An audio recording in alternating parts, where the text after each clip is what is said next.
إن الحمد لله نحمده ونستعينه ونستغفره ونؤمن به ونتوكل عليه ونعوذ بالله من شرور أنفسنا ومن سيئات أعمالنا ومن يهده الله فلا مضل له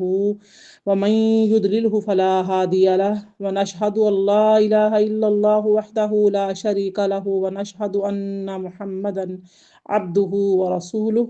أما بعد فأعوذ بالله من الشيطان الرجيم بسم الله الرحمن الرحيم يا أيها الذين آمنوا لا تقدموا بين يدي الله ورسوله واتقوا الله إن الله سميع عليم يا أيها الذين آمنوا لا ترفعوا أصواتكم فوق صوت النبي ولا تجهروا له بالقول كجهر بعضكم لبعض أو تحبط أعمالكم وأنتم لا تشعرون إن الذين يغضون أصواتهم عند رسول الله أولئك الذين امتحن الله قلوبهم للتقوى لهم مغفرة وأجر عظيم صدق اللہ العلی العظیم۔ ترجمہ سماعت فرمائیں۔ اے ایمان والو، کسی بھی معاملے میں اللہ اور اس کے رسول صلی اللہ علیہ وآلہ وسلم سے آگے نہ بڑھا کرو اور اللہ سے ڈرتے رہو کہ کہیں رسول اللہ صلی اللہ علیہ وآلہ وسلم کی بے ادبی نہ ہو جائے، بے شک اللہ سب کچھ سننے والا، خوب جاننے والا ہے۔ اے ایمان والو، تم اپنی آوازوں کو نبی مکرم صلی اللہ علیہ وآلہ وسلم کی آواز سے بلند مت کیا کرو اور ان کے ساتھ اس طرح بلند آواز سے بات بھی نہ کیا کرو جیسے تم ایک دوسرے سے بلند آواز کے ساتھ کرتے ہو۔ ایسا نہ ہو کہ تمہارے سارے اعمال ہی ایمان سمیت غارت ہو جائیں اور تمہیں ایمان اور اعمال کے برباد ہو جانے کا شعور تک بھی نہ ہو۔ بے شک جو لوگ رسول اللہ صلی اللہ علیہ وآلہ وسلم کی بارگاہ میں ادب و نیاز کے باعث اپنی آوازوں کو پست رکھتے ہیں، یہی وہ لوگ ہیں جن کے دلوں کو اللہ نے تقوی کے لیے چن کر خالص کر لیا ہے، انہی کے لیے بخشش ہے اور اجر عظیم ہے۔ رب اشرح لي صدري ويسر لي امري واحلل عقدة من لساني يفقهوا قولي اللهم فقهنا في الدين وبك نستعين اللهم افتح علينا حكمتك وانشر علينا رحمتك يا ذا الجلال والإكرام اللهم نور قلوبنا بالقرآن وزين أخلاقنا بالقرآن وأدخلنا الجنة بالقرآن ونجنا من النار بالقرآن آمین یا رب العالمین۔ نہایت ہی قابل احترام میری پیاری بہنوں، السلام علیکم ورحمۃ اللہ وبرکاتہ۔ الحمدللہ ثم الحمدللہ، اللہ رب العزت کی دی ہوئی توفیقات سے آج ہم سورہ حجرات کا آغاز کرنے لگے ہیں۔ اللہ رب العزت سے دعا کرتی ہوں کہ اللہ رب العزت مجھے حق اور سچ بات کہنے کی توفیق عطا فرمائے اور اس پر عمل کرنے کی توفیق عطا فرمائے۔ سورہ حجرات چونکہ 26ویں پارے میں ہی ہے اور اس سورہ کی میں نے آپ کے سامنے 3 جو پہلی آیات ہیں ان کو تلاوت کیا ہے اور ترجمہ سنایا ہے۔ بہت ہی خوبصورت سورہ ہے، بہت ہی پیاری سورہ ہے۔ اس سورہ کی جو آیات میں نے تلاوت کی ہیں ان کی تفسیر میں جانے سے پہلے ہم اس سورہ مبارکہ کا جو وجہ تسمیہ ہے، یعنی سورہ مبارکہ کا جو نام حجرات رکھا گیا ہے وہ جان لیتے ہیں، اور اس سورہ مبارکہ کے اندر کتنی آیات ہیں اور اس سورہ مبارکہ کا نمبر کون سا ہے، رکوع کتنے ہیں، تو مصحف کے اعتبار سے سورہ مبارکہ کس نمبر پر آتی ہے اور اس کے اندر جو مسائل اور مقاصد ہیں اور مضامین ہیں ان کو جان لیتے ہیں۔ دیکھیے یہ سورہ مبارکہ جو ہے اس کا جو نام حجرات رکھا گیا ہے، اس کا ذکر آیت نمبر 4 میں آتا ہے، ان الذین ینادونک من وراء الحجرات اکثرهم لا یعقلون۔ چونکہ اس کی سورہ جو آیت مبارکہ 4 ہے جو آپ کو میں نے سنائی ہے، اس میں چونکہ حجرات کا ذکر ہے کہ ترجمہ ہے اس کا کہ رسول مکرم بے شک جو لوگ آپ کو حجرات کے باہر سے پکارتے ہیں ان میں سے اکثر بے عقل ہیں۔ تو یعنی کہ نبی کریم صلی اللہ علیہ وسلم کے جو حجرے تھے جس میں آپ صلی اللہ علیہ وسلم کی ازواج مطہرات یعنی کہ رہائش پذیر تھیں، تو آپ صلی اللہ علیہ وسلم کے حجرات کا جو کہ ذکر ہے اس سورہ مبارکہ میں، اس کا ادب سکھایا جا رہا ہے۔ تو اس سورہ مبارکہ کا پھر جو چونکہ ذکر آیت نمبر 4 میں آیا ہے تو اس لیے اس کا نام بھی حجرات رکھ دیا گیا ہے۔ اور یہ جو سورہ مبارکہ ہے ترتیب نزول کے اعتبار سے اس سورہ مبارکہ کا جو نمبر ہے وہ 108 ہے، اور ترتیب مصحف کے اعتبار سے اس کا جو نمبر ہے وہ 49 ہے۔ بعض روایت سے یہ معلوم ہوتا ہے کہ اس سورہ مبارکہ کا جو زمانہ نزول ہے وہ 9 ہجری ہے۔ اس آیہ مبارکہ میں اس سورہ مبارکہ میں 18 آیات ہیں اور 2 رکوع ہیں۔ اس سورہ مبارکہ میں یہ بتایا گیا ہے کہ نبی کریم صلی اللہ علیہ وسلم کا ادب اور احترام تمام فرائض سے بڑھ کر فرض ہے، بلکہ جزو ایمان ہے۔ یہ جزو ایمان جو ہے چونکہ ظاہر قرآن پاک کی نص سے ثابت ہے، تو پھر یہ تمام فرائض سے بڑھ کر فرض ہے۔ نبی صلی اللہ علیہ وسلم کے ساتھ وہ معاملہ نہیں کیا جائے گا جو عام لوگوں کے ساتھ کیا جاتا ہے، حتیٰ کہ آپ کے سامنے بلند آواز سے بات نہیں کی جائے گی اور نہ آپ کو حجروں سے باہر ندا کی جائے گی۔ بغیر تحقیق کے کوئی خبر قبول نہیں کی جائے گی، نہ کسی مسلمان کے متعلق بدگمانی کی جائے گی، نہ کسی مسلمان کی غیبت کی جائے گی، نہ کسی کا نام بگاڑا جائے گا، نہ کسی کا مذاق اڑایا جائے گا۔ اسی طرح کے اور معاشرتی آداب بھی اس سورہ مبارکہ میں بیان کیے گئے ہیں۔ پھر اس میں یہ ملتا ہے ہمیں کہ اگر مسلمانوں کے 2 گروہ لڑ رہے ہوں تو ان میں صلح کرائی جائے، اور اگر وہ صلح نہ کرے تو ان میں سے جو گروہ باطل پر ہو اس سے جنگ کی جائے حتیٰ کہ وہ راہ راست پر آ جائے۔ سورہ حجرات کے یعنی کہ اس جو مختصر تعارف و تمہید کے بعد اللہ رب العزت کی دی ہوئی توفیق، اس کی اعانت، اس کی مدد پر توکل کرتے ہوئے میں سورہ حجرات کے ترجمہ اور اس کی تفسیر جو ہے شروع کر رہی ہوں۔ اللہ پاک سے دعا ہے کہ اللہ پاک مجھے اس سورہ مبارکہ کی تفسیر کو حق سے بیان کرنے کی توفیق عطا فرمائے۔ جو اس کا حق ہے اور ثواب ہے، جو باطل ہے اور جو ناصواب ہے، اس کو اللہ پاک کی ذات رد کرنے کی ہمت اور حوصلہ عطا فرمائے، اور ہمیشہ حق بات پر قائم رہنے کی توفیق عطا فرمائے۔ اس سورہ مبارکہ کو اللہ پاک یعنی کہ اور آئندہ جو باقی قرآن پاک میرا رہ گیا ہے، اللہ پاک سے دعا کرتی ہوں کہ اللہ پاک اس کو بھی اپنی رحمت خاص سے مجھ سے مکمل فرما لے اور اپنی بارگاہ میں قبول فرما لے۔ میرے استاد اکرام کے لیے، میری والدین کے لیے اللہ پاک اس کو صدقہ جاریہ بنائے، میرے لیے صدقہ جاریہ بنائے، اور آپ سب بہنوں کا تعاون کا بہت بہت شکریہ، حوصلہ افزائی کا بہت شکریہ کہ آپ لوگ میرے ساتھ ہیں، اور میں آپ لوگوں کی یعنی کہ رہنمائی کرتے ہوئے اور اپنی بھی اصلاح کر رہی ہوں، اور ساتھ یہ ہے کہ آپ لوگوں کی توجہ ہے، محبت ہے میرے ساتھ، آپ خوش ہوتے ہیں، دعائیں دیتے ہیں، پسند کرتے ہیں، تو میں آپ کی اس وجہ سے ہی میں آگے بڑھ رہی ہوں۔ اور میں یہ اپیل کروں گی کہ آپ جو لوگ ہیں میری بہنیں زیادہ سے زیادہ یعنی کہ اس کو شیئر کیا کریں، لنک کو زیادہ سے زیادہ لوگوں کو اپنے ساتھ جوڑا کریں، اور آپ دعوت دینے کا یعنی کہ پختہ عزم ارادہ کریں، آپ لنک شیئر کر دیا کریں، کوئی جوائن کرے نہ کرے، آپ ہر روز یہ کام کریں، کم از کم 3 لوگوں تک جو ہے نا لنک کو شیئر کریں۔ کوئی نہیں بھی جوائن کرتا نہ کرے، آپ کا کام ہے دعوت دینا، آپ دعوت دیتے چلے جائیں۔ جیسے مجھے کوئی غرض نہیں ہے، کوئی سنتا ہے نہیں سنتا، میں اپنا کام کر رہی ہوں، میں اللہ کا پیغام پہنچا رہی ہوں، تو اس لیے میں نے یعنی کہ سننے والوں کو اور نہ سننے والوں کو، بے توجہی کرنے والوں کو اور توجہ کے ساتھ سننے والوں کو، سب کو میں نے اللہ کے سپرد کیا ہوا ہے، اللہ کے حوالے۔ اس طریقے سے آپ بھی لنک شیئر کر کے اللہ کے حوالے کیا کریں، زیادہ سے زیادہ کوشش کریں کہ قرآن پاک کے قریب لوگوں کو لائیں۔ یہ پرفتن دور ہے، اس میں ضروری ہے کہ ہم اپنے دین اسلام کو سمجھیں، قرآن کریم کی تعلیمات کو سمجھیں، قرآن کے ساتھ جڑ جائیں اور اپنے اعمال اور اپنا ایمان بچا سکیں۔ اب دیکھیے سورہ جو حجرات کی پہلی آیہ مبارکہ میں اللہ نے فرمایا کہ یا ایھا الذین آمنو۔ جب بھی لفظ قرآن میں یعنی قرآن پاک میں جب یا ایھا الذین کے بعد لفظ آمنو آتا تھا، تو صحابہ کرام رضی اللہ تعالی عنہم اجمعین جو تھے وہ الرٹ ہو جایا کرتے تھے کہ جب اللہ پاک نے فرمایا کہ آمنو، اب ہمارے آگے حکم آ رہا ہے، تو وہ صحابہ کرام بالکل چوکنے ہو جاتے تھے اور الرٹ ہو جاتے تھے، اپنی کمر سیدھی کر لیا کرتے تھے اور توجہ سے کان لگا کر سنتے تھے کہ اب جب اللہ پاک نے ہم سے خطاب فرمایا ہے اور ہم ایمان والے ہیں، تو اب اس کے بعد جو حکم آ رہا ہے اس پر ہمیں عمل کرنا ہے، ہمیں عمل کی زندگی کی طرف لایا جا رہا ہے۔ تو لہٰذا یہاں پر بھی یہ آیہ مبارکہ کا جو آغاز ہے یا ایھا الذین آمنو سے ہو رہا ہے کہ اے ایمان والو، کسی بھی معاملے میں کیا کرو، اللہ اور اس کے رسول کے سامنے، لا تقدمو، قدم کی ہے جمع، لا تقدمو بین یدی اللہ ورسولہ واتقوا اللہ، یعنی کہ کسی بھی معاملے میں اللہ اور اس کے رسول سے آگے نہ بڑھا کرو اور اللہ سے ڈرتے رہا کرو۔ واتقوا اللہ کا لفظ آیا ہے اور اللہ سے ڈرتے رہا کرو۔ کس بات کے لیے ڈرتے رہا کرو کہ کہیں نبی کریم صلی اللہ علیہ وسلم کی بے ادبی نہ ہو جائے۔ فرمایا ان اللہ سمیع علیم، بے شک اللہ رب العزت جو اللہ رب العزت ہے وہ سننے والا ہے اور جاننے والا ہے۔ تو میری پیاری بہنوں،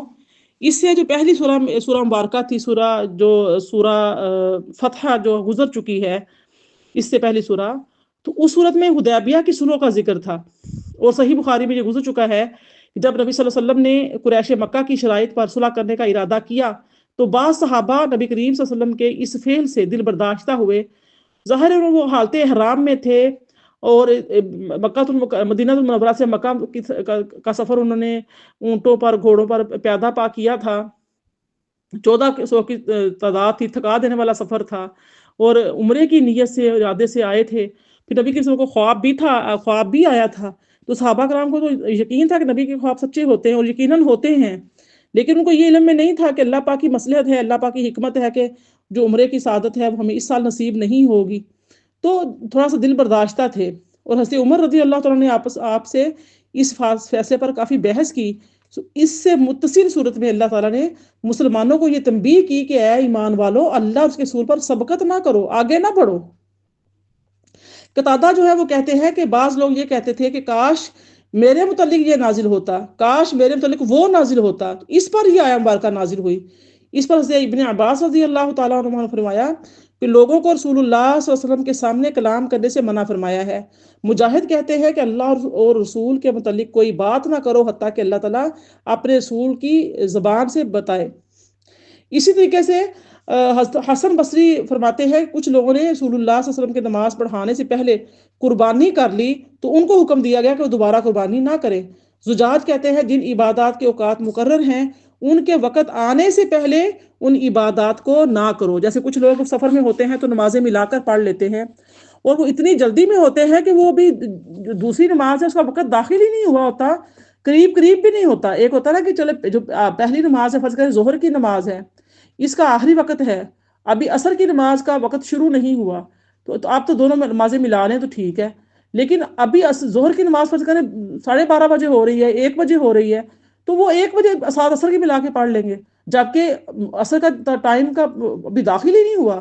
تو اپنی عبادت کو وقت سے پہلے کر لینا، بہت پہلے کر لینا، یہ بھی چیز غلط ہوتی ہے۔ جیسے مغرب کی نماز ابھی اذان ہوئی تو مغرب کے ساتھ عشاء پڑھ لینا، یہ بات غلط ہے۔ ہاں، مغرب کی نماز آپ اپنی آخری وقت کو پہنچ گئی ہے اور عشاء کی نماز کا ٹائم داخل ہو رہا ہے تو مغرب اور عشاء کی نماز کو پڑھ لو، اگر آپ حالت سفر میں ہو تو یہ تو ٹھیک ہے، لیکن وقت ابھی پہلی نماز کا شروع ہوا ہے، اسی کے اندر جو ہے وہ اگلی نماز پڑھ لینی، تو یہ چیز جو ہے نا وہ غلط ہے۔ تو لہٰذا زجاج جو ہے وہ کہتے ہیں کہ جن عبادات کے اوقات مقرر ہیں ان کے وقت آنے سے پہلے ان عبادت کو عبادات نہ کرو۔ تو یعنی کہ اس جو سورہ مبارکہ میں حقیقت یہ ہے اس بات کی کہ نبی کریم صلی اللہ علیہ وآلہ وسلم اس سے متعلق اللہ رب العزت امت مسلمہ کو، مجھے اور آپ سب کو، ہمیں مسلمانوں کو اپنے نبی کے آداب سکھا رہا ہے کہ تمہیں اپنے نبی کی توقیر اور احترام، عزت اور عظمت کا خیال کرنا چاہیے، تمام کاموں میں اللہ اور رسول کے پیچھے رہنا چاہیے، اتباع اور تابع داری کی خود جو نا عادت جو ہے وہ ڈالنی چاہیے۔ حضرت معاذ رضی اللہ تعالیٰ کو جب رسول اللہ صلی اللہ علیہ وسلم نے یمن کی طرف بھیجا تو دریافت فرمایا اپنے احکامات کے نفاذ کی بنیاد کسے بناؤ گے؟ جواب دیا اللہ کی کتاب کو۔ فرمایا اگر نہ پاؤ، یعنی کہ جو حکم ہے وہ اللہ تعالیٰ کی کتاب میں تم نہ پاؤ تو پھر کیا کرو گے؟ تو حضرت معاذ رضی اللہ تعالیٰ نے جواب دیا کہ میں نبی کی سنت کو دیکھوں گا، سنت کو۔ فرمایا اگر سنت میں بھی نہ پاؤ، یعنی کہ جو کتاب آپ کو قرآن پاک میں بھی چیز نہیں مل رہی، آپ کو حدیث مبارکہ میں بھی وہ چیز نہیں مل رہی، سنت میں نہیں مل رہی، تو پھر کیا کرو گے؟ تو حضرت معاذ نے رسول اللہ صلی اللہ علیہ وسلم کو یہ جواب دیا کہ میں اجتہاد کروں گا، اگر میں آپ کے قرآن میں پاؤں گا نہ میں سنت میں پاؤں گا تو میں کیا کروں گا؟ اجتہاد کروں گا۔ تو آپ نے ان کے سینے پر ہاتھ رکھ کر فرمایا اللہ کا شکر ہے جس نے رسول اللہ صلی اللہ علیہ وسلم کے قاصد کو ایسی توفیق دی کہ جس سے اللہ کا رسول خوش ہو گیا۔ یہ حدیث مبارکہ ابو داؤد، ترمذی اور ابن ماجہ میں موجود ہے۔ میری پیاری بہنوں، اجتہاد جو ہے وہ تو تا قائم قیامت تک علماء کرام، مفتیان کرام کی ذمہ داری ہے کہ وہ وقت کے حساب سے، جیسے وقت بدل رہا ہے، جیسے پرفتن دور ہے، تو اس میں وہ اجتہاد کرتے ہیں، جو چیز آپ قرآن پاک نہیں ملتی، جو قرآن چیز آپ کو حدیث میں نہیں ملتی، تو وہ پھر علماء کرام کا، مفتیان کرام کا اجتہاد ہوتا ہے، اور جس چیز سے دین کو فائدہ پہنچ رہا ہو، نفع پہنچ رہا ہو، اور امت جو ہے قریب آ رہی ہو، خاص طور پر نوجوان نسل اس کا شوق بڑھے، وہ دین کی طرف آئے، تو ایسے اجتہاد، ایسے معاملات کرنا درست ہوتے ہیں۔ تو لہٰذا حضرت معاذ نے کیا فرمایا کہ اگر میں قرآن میں نہیں پاؤں گا، میں سنت کی طرف دیکھوں گا، سنت میں نہیں پاؤں گا تو میں کیا کروں گا؟ اجتہاد کروں گا۔ تو لہٰذا آپ کے اس جواب کو سن کر نبی کریم صلی اللہ علیہ وسلم نے آپ کے سینہ مبارک پر ہاتھ مارا، خوشی کے ساتھ تھپکی دی، اور پھر آپ کو کہا کہ اللہ کا شکر ہے کہ اللہ پاک نے یعنی کہ میرے قاصد کو ایسی توفیق دی ہے جس سے اللہ کا رسول خوش ہو گیا ہے۔ تو میری پیاری بہنوں، یہاں اس حدیث کا وارد کرنے کا میرا مقصد یہ ہے کہ حضرت معاذ نے اپنی رائے، نظر اور اجتہاد کو کتاب و سنت سے مؤخر رکھا۔ تو پس کتاب و سنت پر رائے کو مقدم کرنا اور اللہ اور اس کے رسول سے آگے بڑھنا ہے۔ حضرت ابن عباس رضی اللہ عنہ فرماتے ہیں مطلب یہ ہے کہ کتاب و سنت کے خلاف نہ کہو۔ حضرت عوفی فرماتے ہیں کہ حضور صلی اللہ علیہ وسلم کے کلام کے سامنے بولنے سے منع کر دیا گیا۔ مجاہد فرماتے ہیں کہ جب تک کسی امر کی بابت اللہ کے رسول کچھ نہ فرمائے تم خاموش رہو۔ حضرت دحاق فرماتے ہیں کہ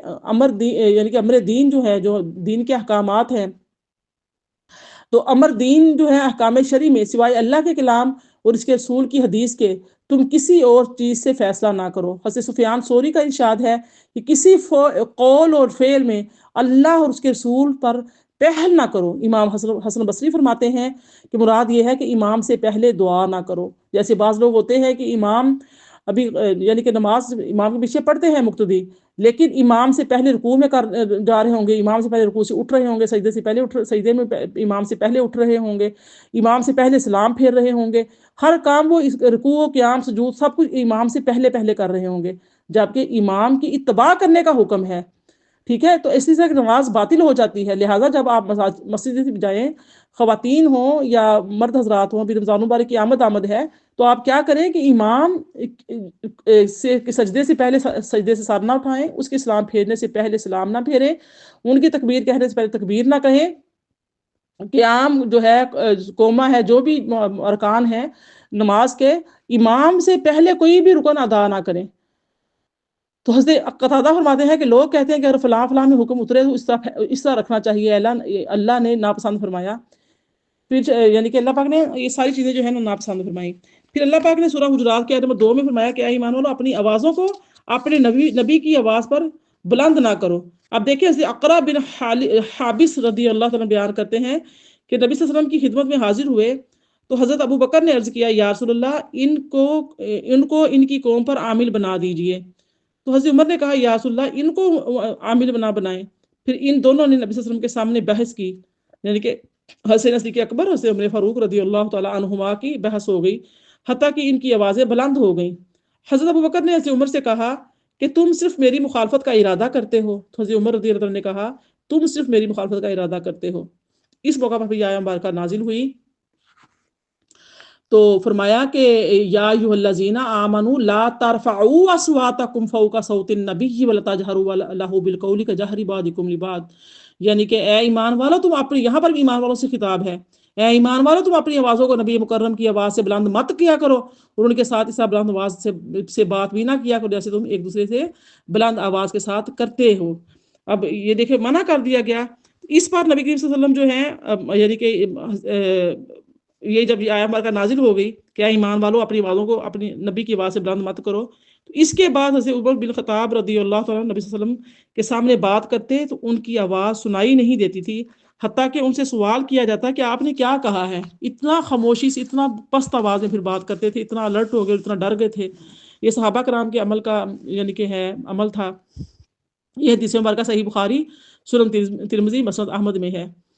اسی آیت میں نبی صلی اللہ علیہ وسلم کی تعظیم اور توقیر کا حکم دیا گیا ہے کہ جب تم نبی صلی اللہ علیہ وسلم کے سامنے حاضر ہو تو پست آواز سے بات کرو، اور تمہاری آواز آپ کی آواز سے اونچی نہ ہو، ورنہ تمہارے نیک اعمال ضائع کر دیے جائیں گے۔ تو میری پیاری بہنوں، اب دیکھیں اس آیت مبارکہ میں 2 مرتبہ رسول اللہ صلی اللہ علیہ وسلم کے سامنے بلند آواز سے گفتگو کرنے سے منع فرمایا گیا ہے۔ ایک مرتبہ فرمایا اپنی آوازوں کو اپنے نبی کی آواز سے بلند مت کرو، ٹھیک ہے۔ تو پھر دوسری مرتبہ کیا فرمایا؟ پہلے فرمایا نا کہ یا ایھا الذین آمنوا لا ترفعوا اصواتکم، پھر فرمایا فوق صوت النبی، تو 2 مرتبہ فرمایا۔ دوسری میں تو فرمایا کہ اور نہ ان کے سامنے بلند آواز سے بولو جیسا کہ تم ایک دوسرے سے بلند آواز سے بات کرتے ہو۔ اس بارے میں مفسرین فرماتے ہیں کہ دونوں مرتبہ بلند آواز کے ساتھ بات کرنے کی ممانعت کے الگ الگ محمل ہیں۔ پہلے جو فرمایا کہ اپنی آوازوں کو اپنے نبی کی آواز پر بلند نہ کرو، اس کا محمل یہ ہے کہ جب تم نبی صلی اللہ علیہ وسلم سے بات کر رہے ہو تو اپنی آواز کو نبی صلی اللہ علیہ وآلہ وسلم کی آواز سے پست رکھو اور اپنی آواز کو نبی صلی اللہ علیہ وسلم کی آواز پر اونچی نہ ہونے دو۔ اور دوسری بار جو فرمایا کہ ان کے سامنے بلند آواز سے نہ بولو، اس کا محمل یہ ہے کہ جب نبی صلی اللہ علیہ وسلم خاموش ہوں اور تم ان کو کوئی خبر سنا رہے ہو تو اونچی آواز سے نہ بولو، یا پھر یہ محمل ہے کہ جب تم نبی صلی اللہ علیہ وسلم سے بات کرو تو عامیانہ انداز میں بات نہ کرو، جیسے عام تم گفتگو کرتے ہو، عام لوگوں سے، دوستوں سے، ساتھیوں سے، اپنے یاروں سے باتیں کرتے ہو، تو تم ایک دوسرے سے بات کرتے ہو، جب آپ کو مخاطب کرو تو آپ کے نام اور کنیت سے آپ کو مخاطب نہ کرو، یعنی کہ یوں نہ کہو یا محمد صلی اللہ علیہ وسلم، یا ابو القاسم، بلکہ یا رسول اللہ، یا نبی اللہ، یا حبیب اللہ کہہ کر پکارو۔ تو میری پیاری بہنوں، یہاں پر یہ واضح رہنا چاہیے کہ اس میں ندائے، یعنی کہ جو ندا ہے یا محمد کی، نفی نہیں ہے، کیونکہ جو ندا اور چیز ہے اور جو خطاب ہے وہ اور چیز ہے۔ ندا میں یا محمد کہہ کر آپ کو اپنے حال کی طرف متوجہ کرنا، اور خطاب میں یا محمد کہہ کر آپ سے کلام کرنا ہے۔ مفسرین نے اس آیہ مبارکہ سے اس پر استدلال کیا ہے کہ جس طرح رسول اللہ صلی اللہ علیہ وسلم کے سامنے بلند آواز سے بولنا جائز نہیں، اسی طرح آپ کی قبر انور پر جب حاضری ہو تو وہاں بھی بلند آواز سے بولنا جائز نہیں ہے۔ علامہ قرطبی، علامہ ابو الحیان اندلسی اور علامہ آلوسی فرماتے ہیں کہ اسی طرح عالم کے سامنے، جو عالم ہوتا ہے، عالم دین کے سامنے بھی بلند آواز سے بولنا جائز نہیں ہے، خصوصاً جب وہ عالم دین جو ہے وہ قرآن اور حدیث کا درس دے رہا ہو، جب وہ خطاب کر رہا ہو تو اس وقت بھی بلند آواز میں نہیں بولنا۔ کیوں کہ وہ آپ کے سامنے قرآن پاک کی آیات، اللہ پاک کا کلام تلاوت کر رہا ہے، اور اس کلام کی روشنی میں قرآن پاک کو، ان آیات کو سمجھانے کے لیے وہ حدیث کا ذکر کر رہا ہے۔ جب نبی کریم صلی اللہ علیہ وسلم کی احادیث بیان کی جا رہی ہیں تو پھر ان حدیث کا احترام یہی ہے کہ جب عالم جو ہے، عالم دین، واعظ و نصیحت کر رہا ہو، واعظ کر رہا ہو، خطاب کر رہا ہو، درس قرآن و حدیث کر رہا ہو، اس وقت بھی آوازیں جو ہے اپنی پست رکھنی چاہیے، شور شرابہ نہیں کرنا چاہیے۔ مفسرین نے یہ بھی کہا ہے کہ رسول اللہ صلی اللہ علیہ وسلم کے سامنے جو بلند آواز سے بولنا منع ہے، اس سے مراد یہ نہیں ہے کہ اتنے زور سے نہ بولو جو آپ کے استحقاف، آپ کے جو استحفاف ہیں اور آپ کی اہانت کا مظہر ہو، کیونکہ اس طرح بلند آواز سے بولنا کفر ہے، اور اس آیت میں مومنین سے خطاب ہے، بلکہ مراد یہ ہے کہ تعظیم اور تکریم کے ساتھ معتدل آواز کی بنسبت پست آواز میں آپ کے سامنے بولو، آپ سے باتیں کرو۔ میری پیاری بہنوں، مفسرین جو ہیں وہ یہ بھی کہتے ہیں کہ جن مواقع پر بلند آواز سے بولنا مطلوب ہوتا ہے وہ اس ممانعت میں داخل نہیں ہے، جیسا کہ مثال کے طور پر میدان جہاد میں دشمن کو للکارتے ہوئے، یا کسی معاند اور مخالف کو جواب دیتے ہوئے، یا دشمن کو ڈراتے ہوئے، ان تمام صورتوں میں نبی صلی اللہ علیہ وسلم کے سامنے بھی بلند آواز سے بولنا جائز ہے، کیونکہ ان صورتوں میں یہ مقصود نہیں ہے کہ یہ رسول اللہ صلی اللہ علیہ وسلم کے ادب اور احترام کے خلاف ہے، کیونکہ حدیث مبارکہ میں حضرت عباس رضی اللہ تعالیٰ سے روایت ہے، جب جنگ حنین میں مسلمانوں اور کفار کا مقابلہ ہوا تو مسلمان پیٹ پھیر کر بھاگے، تو رسول اللہ صلی اللہ علیہ وسلم اپنے خچر کو کفار کی جانب دوڑا رہے تھے، تو حضرت عباس نے کہا کہ میں رسول اللہ صلی اللہ علیہ وسلم کے خچر کی لگام تھام کر اس کو تیز بھاگنے سے روک رہا تھا، اور حضرت ابو سفیان رسول اللہ صلی اللہ علیہ وسلم کے خچر کے لگام پکڑے ہوئے تھے، تو رسول اللہ صلی اللہ علیہ وسلم نے فرمایا کہ اے عباس، اصحاب سمرہ، یعنی کہ سمرہ کہتے ہیں کیکر کے درخت والے، کیکر کو، تو اصحاب سمرہ یعنی کہ کیکر کے درخت والوں کو آواز دو۔ تو حضرت عباس بلند آواز شخص تھے، یعنی کہ ان کی آواز بڑی بلند تھی ماشاءاللہ، تو وہ کہتے ہیں کہ میں نے با آواز بلند پکارا، اصحاب سمرہ کہاں ہیں؟ تو حضرت عباس نے کہا باخدا وہ یہ آواز سنتے ہی اس طرح پلٹے جس طرح گائے اپنے بچوں کی طرف پلٹتی ہے، وہ یا لبیک کہتے ہوئے دوڑتے ہوئے آئے۔ یہ حدیث مبارکہ جو ہے صحیح مسلم میں ہے۔ اسی طرح حدیث مبارکہ میں آتا ہے کہ حضرت عثمان بن عمر جو ہے کی روایت ہے کہ جب رسول اللہ صلی اللہ علیہ وسلم ہجرت کر کے مدینہ پہنچے تو مدینہ کے تمام مرد اور عورتیں گھروں کی چھتوں پر چڑھ گئیں اور بچے اور خادم راستوں میں بکھر گئے اور وہ زور زور سے پکار رہے تھے یا محمد یا رسول اللہ یا محمد یا رسول اللہ صلی اللہ علیہ وسلم۔ یہ بھی جو حدیث مبارکہ ہے صحیح مسلم میں ہے۔ اسی طرح رسول اللہ صلی اللہ علیہ وسلم کے سامنے بلند آواز سے اذان کہی جاتی تھی۔ حضرت حسان بن ثابت رضی اللہ تعالیٰ عنہ آپ کی مدافعت میں بلند آواز سے اشعار پڑھتے تھے۔ آپ صلی اللہ علیہ وسلم، آپ جو رضی اللہ تعالیٰ عنہ تھے نعت گو شاعر تھے، آپ صلی اللہ علیہ وسلم کے سامنے یعنی کہ خوبصورت آواز میں نعت پڑھتے تھے۔ تو خلاصہ یہ ہے کہ آپ سے گفتگو کرتے وقت آپ کی آواز سے آواز بلند نہ کی جائے، اور جب کوئی شخص آپ کو بات سنائے اور آپ خاموشی سے سن رہے ہوں تو آواز بلند نہ کی جائے، یا آپ سے اس طرح بلند آواز سے بات نہ کی جائے جیسے لوگ ایک دوسرے سے یعنی کہ عام گفتگو کرتے ہیں، عامیانہ انداز میں باتیں کرتے ہیں۔ میری پیاری بہنوں، اس طریقے سے یہ بھی بعض جو مخالفین ہیں یہ اعتراض کرتے ہیں کہ تم رسول اللہ صلی اللہ علیہ وسلم کو حاضر و ناظر بھی کہتے ہو اور مجالس میلاد میں بلند آواز سے صلاۃ و سلام بھی پڑھتے ہو۔ یہ اعتراض کیا جاتا ہے،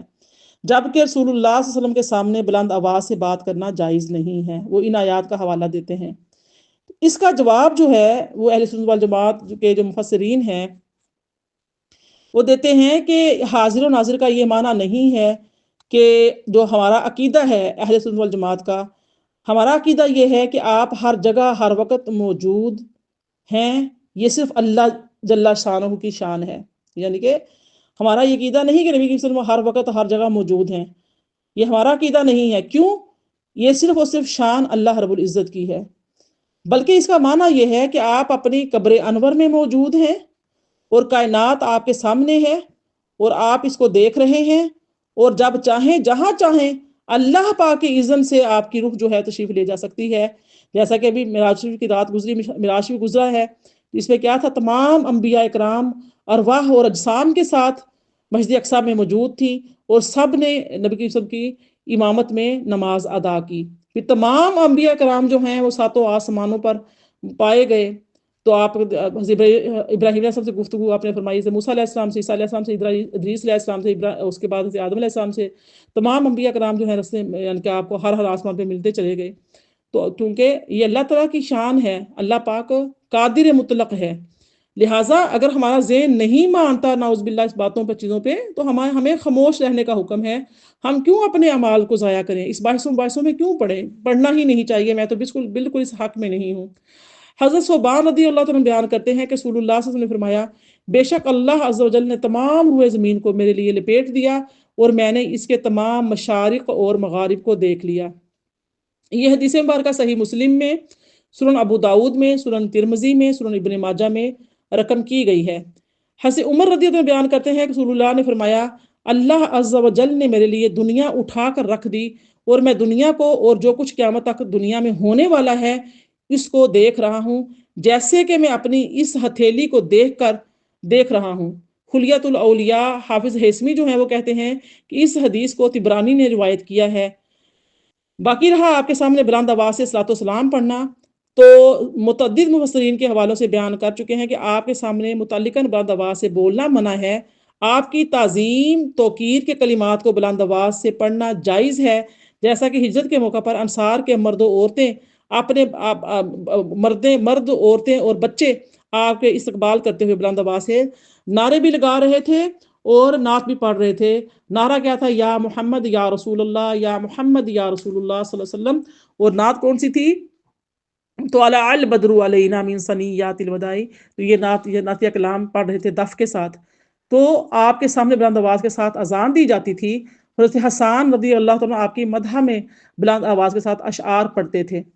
تو لہٰذا بلند آواز جو ہے دیکھا جائے گا کہ کس طرح سے ہو رہی ہے۔ بے ادبی والی جو آواز ہوتی ہے، چیخنا چلانا،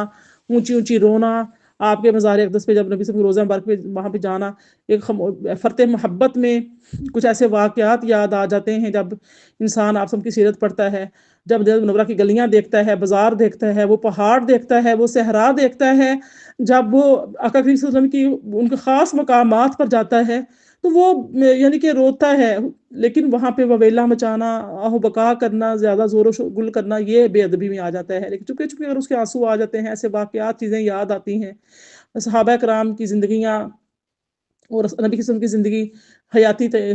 طیبہ جب یاد آتی ہے تو پھر رونا آ جاتا ہے۔ آخر روزہ مبارک کو جب دیکھتے ہیں، گنبد خضرا کو جب دیکھتے ہیں، جب ریاض الجنہ میں جاتے ہیں تو آنسو آ جاتے ہیں، لیکن وہاں پہ اونچی آوازوں میں درود و سلام پڑھنا، چیخنا چلانا، اونچی آوازوں میں نعتیں پڑھنا، یہ سارا تو یہ پھر کیا ہے کہ بے ادبی میں نہ آ جائے، اس لیے شور و گل کرنا، چیخنا چلانا، دھکے مارنا، دھکم پھیل جیسے آج کل ریاض جنہ میں مسائل بنے ہوئے ہیں ہوتی ہے، تو یہ چیزیں حتی الامکان کوشش کریں کہ نگاہیں جھکا کر رکھیں۔ آپ کے نبی کریم صلی اللہ علیہ وسلم آپ کو ملاحظہ فرما رہے ہیں، اپنی امتیوں کے احوال سے واقف ہیں۔ اللہ پاک نے نبی وسلم کے روزہ مبارک میں انبیاء کرام کی جسموں کی مٹی بھی نہیں کھاتی اور آپ زندہ ہوتے ہیں، خوراک دیے جاتے ہیں۔ قرآن پاک کی آیات سے ہم پڑھ چکے ہیں کہ جو میرے راہ میں مارے جائیں ان کو مردہ مت کہو، وہ زندہ ہیں، رزق دیے جاتے ہیں، تمہیں اس کا شعور نہیں۔ جب اللہ پاک نے فرما دیا تو اب اس سے اوپر کوئی چیز ہے ہی نہیں کہ ہم چوں چرا کریں، تو لہٰذا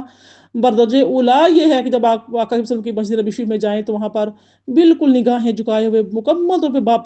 پردہ ہوتے ہوئے آپ سب کی بارگاہ میں درود و سلام پیش کریں، اللہ پاک کی بارگاہ میں استغاثہ پیش کریں، دعائیں کریں، اپنی اعمال کی اصلاح کی بات کریں، اپنی شفاعت کو طلب کریں۔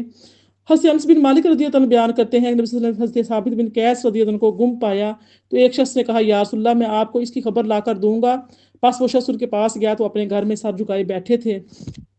یہ کب کا واقعہ ہے؟ جب آیت نمبر 3 جو ہے ان الذین یغضون اصواتهم عند رسول اللہ اولئک الذین امتحن اللہ قلوبهم للتقوی لهم مغفرۃ واجر عظیم، بے شک جو لوگ رسول اللہ کی بارگاہ میں ادب و نیاز کے باعث اپنی آوازوں کو پست رکھتے ہیں، یہی وہ لوگ ہیں جن کے دلوں میں اللہ نے تقوی کے لیے چن کر خالص کر لیا ہے، انہی کے لیے بخشش اور اجر عظیم ہے۔ تو یہ واقعہ اس آیہ مبارکہ کی روشنی میں ہے کہ حضرت انس بن مالک فرماتے ہیں کہ نبی صلی اللہ علیہ وسلم نے حضرت ثابت بن قیس رضی اللہ عنہ کو گم پایا تو ایک شخص نے کہا یا رسول اللہ میں آپ کو اس کی خبر لا کر دوں گا۔ پس وہ شخص ان کے پاس گیا تو وہ اپنے گھر میں سر جھکائے بیٹھے تھے۔ اس شخص نے پوچھا تمہیں کیا ہوا؟ تو حضرت ثابت بن قیس نے کہا بہت برا ہو گیا، وہ نبی صلی اللہ علیہ وسلم کے سامنے بلند آواز سے بولتا تھا، اس کے اعمال تو ضائع ہو گئے اور وہ تو اہل دوزخ میں سے ہے۔ جب آیا برکہ یہ نازل ہوئی آیت نمبر 1 اور 2 جو میں نے تفسیر سنائی ہے، تو جب صحابہ کرام نے سنی تو اس میں سے جو حضرت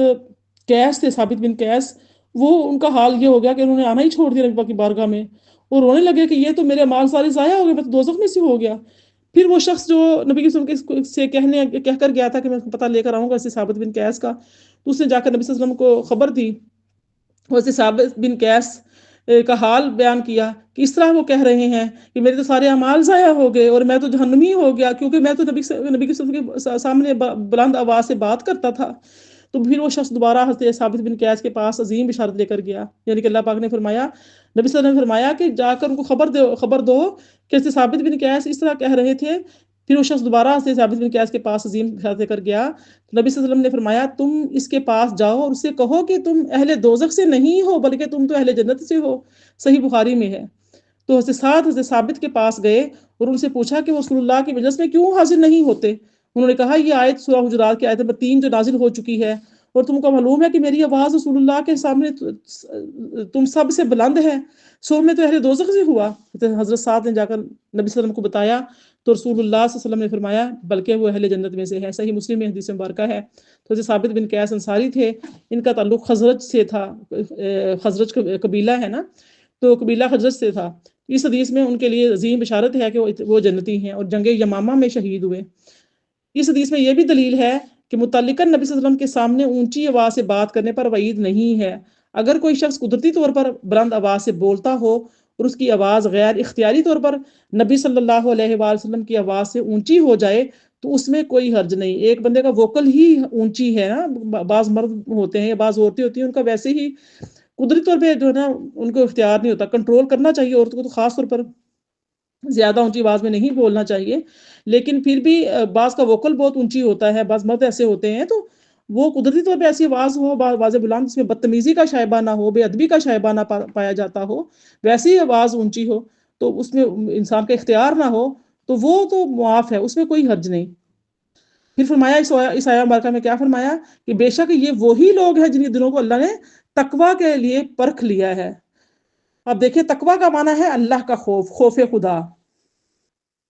تو جس شخص نے نبی صلی اللہ علیہ وسلم کو اللہ کا رسول مان لیا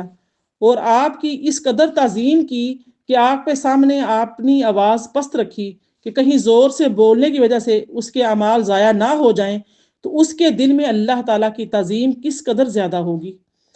جو نبی پاک صلی اللہ علیہ وسلم کی تعظیم کرے گا، تکریم کرے گا، آپ کی نصرت اور مدد کرے گا، تو وہ اللہ تعالیٰ کی کرے گا۔ تو جو نبی پاک صلی اللہ علیہ وسلم کی شان میں گستاخی بے ادبی کرے گا، تو پھر وہ اللہ تعالیٰ کی شان میں کیسے بے ادبی گستاخی نہیں کر سکتا، کرے گا یقیناً۔ تو اس لیے فرمایا کہ تو اس کے دل میں اللہ کی تعظیم کس قدر زیادہ ہوگی، اور اس کے دل میں اللہ کا خوف کتنا زیادہ ہوگا کہ اگر اس کے رسول کی تعظیم میں اس نے کمی کی تو دوزخ کا مستحق ہو جائے گا۔ بس اللہ کے رسول کی تعظیم کرنا دراصل اس کے دل میں چھپے ہوئے خوف خدا اور تقوی کی وجہ سے ہے، اور ایسے لوگوں کے دلوں کو تقوی کو اللہ نے پرکھ لیا ہے، یعنی ان کے تقوی کو ظاہر فرما دیا ہے۔ اس کی مثال سورہ حج کی آیت نمبر 32 میں ہے، وَمَن يَعْظِمْ شَعَائِرَ اللَّهِ فَإِنَّهَا مِن تَقْوَى الْقُلُوبِ۔ جو لوگ اللہ کی نشانیوں کی تعظیم کرتے ہیں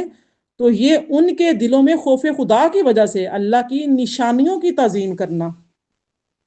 سورہ حج کی آیت 32 میں آتا ہے نا۔ تو شاعر اللہ سے مراد یہ ہے، شاعر اللہ جو ہیں اللہ پاک کی جو شاعر ہیں ان کی مراد ہے، یعنی کہ دین کے امتیازی احکام ہیں اور مناسک حج کو بجا لانا ہے، صفا اور مروہ کے درمیان سعی کرنا، کعبہ کا طواف کرنا، حجر اسود کو بوسہ دینا، قربانی کے لیے فربا جانور لانا، ان کی تعظیم کرنا۔ صفا اور مروہ دو پہاڑیاں اور کعبہ پتھر کی ایک عمارت ہے، حجر اسود ایک پتھر ہے اور قربانی کے اونٹ جانور ہیں،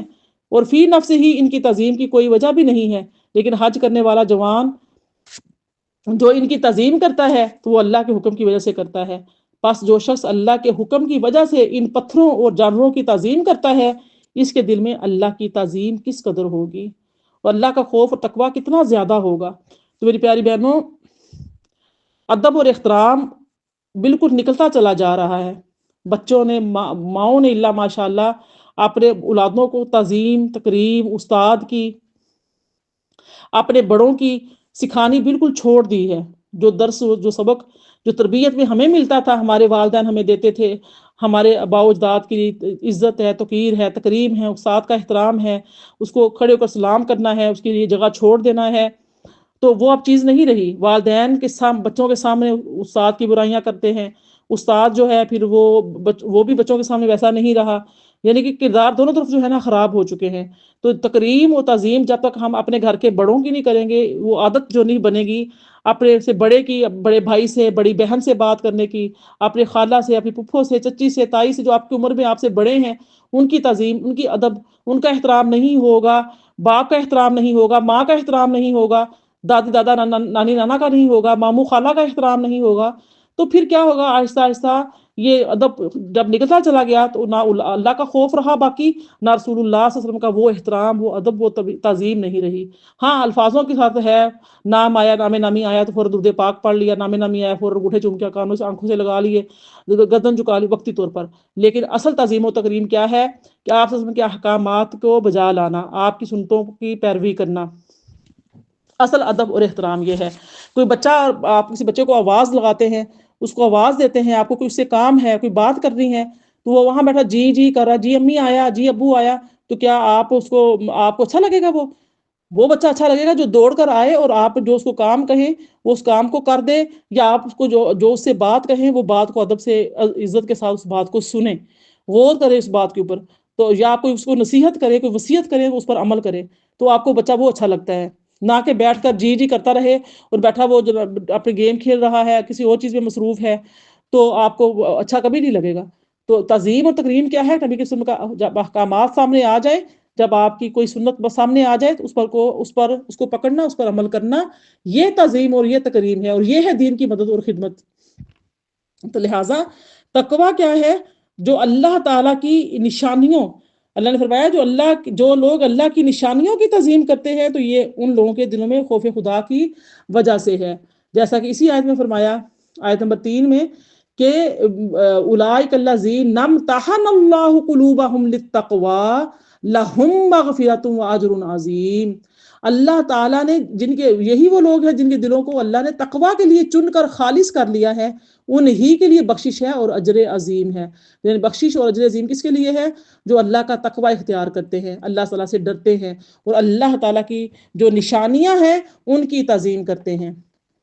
آپ دیکھ رہے میں قربانی کے جانور جو ہیں ان کی تعظیم و تکریم تھی۔ سورہ فتح میں ہم نے کیا پڑھا کہ جب مدینہ المنورہ ایسے یعنی کہ صحابہ کرام نبی کے وسلم کی معیت میں عمرہ کرنے کے لیے آئے تو ان کے ساتھ 70 اونٹ تھے، وہ اونٹ کے اوپر نشانات تھے، اس بات کی علامت تھی یہ اونٹ جو ہیں اللہ تعالیٰ کی شاعر میں سے ہیں، اللہ تعالیٰ کی راہ میں قربان کرنے کے لیے لائے ہیں ہم، تو تاکہ دور سے پہچانے جائیں۔ پہلے ایسے ہوتا تھا کہ جو اللہ تعالیٰ کی راہ کے لیے جانور چھوڑتے تھے اس کو کوئی نہ کوئی نشانی لگا دیتے تھے، اسے گلے میں کوئی نہ کوئی چیز باندھ دیتے تھے، کان کاٹ دیتے تھے، کچھ نہ کچھ کرتے تھے تاکہ لوگ اس کو نقصان نہ پہنچائیں کہ یہ اللہ کا جانور ہے، اللہ تعالیٰ کی راہ میں قربان کرنا ہے۔ تو دیکھیے یہ اللہ تعالیٰ ہے جانور لیکن اس کی تعظیم کی جائے گی، ٹھیک ہے۔ صفا مروہ کیا ہے؟ 2 پہاڑیاں ہیں جیسے عام پہاڑ ہے، لیکن نہیں، اللہ پاک نے اس کے لیے خاص کر دیا، تعظیم ہے اس کی۔ خانہ کعبہ کیا ہے؟ جیسے عام عمارتیں ہوتی ہیں پتھروں کی سے بنتی ہیں، وہ بھی پتھر کی بنی ہوئی عمارت ہے، لیکن چونکہ اللہ پاک کا گھر ہے، بیت اللہ شریف ہے، تو ہم اس کی تعظیم کرتے ہیں۔ حجر اسود کیا ہے؟ پتھر ہے، تعظیم ہے، اس طرح سے تعظیم ہے۔ تو یہی تقویٰ ہے، تو وہ اللہ کی ناراضگی کے خوف سے ان پتھروں اور جانوروں کو بھی تعظیم کر رہا ہے، جبکہ انسان بلکہ مسلمان پتھروں اور جانوروں سے بہت افضل و اعلیٰ ہے۔ اسی طرح اللہ کے رسول کی تعظیم کرنا اور ان کے سامنے اپنی آواز کو پست رکھنا دراصل اللہ کی تعظیم اور اس کے خوف کی وجہ سے ہے، کیونکہ وہ اللہ کے نبی ہیں، اللہ کے محبوب نبی اور رسول ہیں، اور اگر اس نے اللہ کے رسول اس کے نمائندہ کی تعظیم میں کمی کی تو اللہ اس کے نیک اعمال کو ضائع کر دے گا اور اس کو دوزخ میں ڈال دے گا۔ سو جن لوگوں نے رسول اللہ صلی اللہ علیہ وسلم کے سامنے اپنی آواز کو پست رکھا، اللہ تعالیٰ نے ان کے دلوں میں چھپے ہوئے خوف خدا کو ظاہر فرما دیا۔ ان کے دل کے اندر جو خوف تھا جب یہ آیا مبارکہ نازل ہوئی کہ میں نبی کی آواز سے اونچی آواز نہ کرو، اپنی آوازوں کو پست رکھو، تو حضرت قیس بن ثابت جو ہیں، حضرت ثابت بن قیس رضی اللہ تعالیٰ عنہ، وہ کیا ہو گئے؟ وہ اپنے آپ کو انہوں نے الگ کر لیا،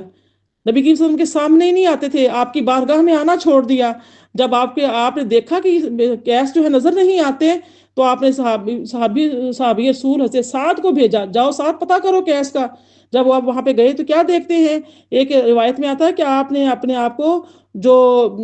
جہاں پہ گھوڑے باندھتے تھے، گھوڑے کا استبل ہوتا ہے وہاں پر بند کیا ہوا تھا، بیوی سے کہا تھا کیل ٹھوک کے دروازے کو زور سے بند کر جہاں تک مجھے موت آ جائے۔ اتنا ڈر آ گیا تھا، اتنا ان کو خوف تھا، تو اللہ پاک نے وہ تقویٰ، وہ خوف نبی کی وسلم پر ظاہر کر دیا۔ حضرت سعد جب وہاں پہ گئے معلوم کیا تو کہتے ہیں میں تو اونچی آواز میں بولتا ہوں، بات کرتا ہوں، میں تو ووکل ایسا ہے، بعض اونچی سے میں بات کرتا ہوں، تو میں تو برباد ہو گیا، میرے اعمال ضائع ہو گئے اور میں تو جہنمی ہوں۔ لیکن آپ کو نبی صلی اللہ علیہ وسلم نے بلا کر آپ کی ڈھارس بندھائی اور آپ کو جنت کی خوشخبری دی۔ پھر آپ جو تھے پھر وہ جنگ یمامہ میں شہید ہوئے اور آپ وسلم کی خوشخبری بھی سچ ثابت ہوئی۔ اب دیکھو میری پیاری بہنوں، یہ آیت نمبر 4 کو دیکھ لیتے ہیں، آج کی آخری آیت مبارکہ ہے، یہ اتنی ہی، آپ 4 سے 5 آیتیں مکمل کریں گے۔ فرمایا ان الذین ینادونک من وراء الحجرات اکثرهم لا یعقلون، بے شک جو لوگ آپ کو حجروں کے باہر سے پکارتے ہیں ان میں سے اکثر آپ کے بلند مقام و مرتبہ اور آداب تعظیم کی سمجھ نہیں رکھتے۔ یہ آیت نمبر 4 ہے۔ اب دیکھیے اس کے بارے میں، اللہ اکبر،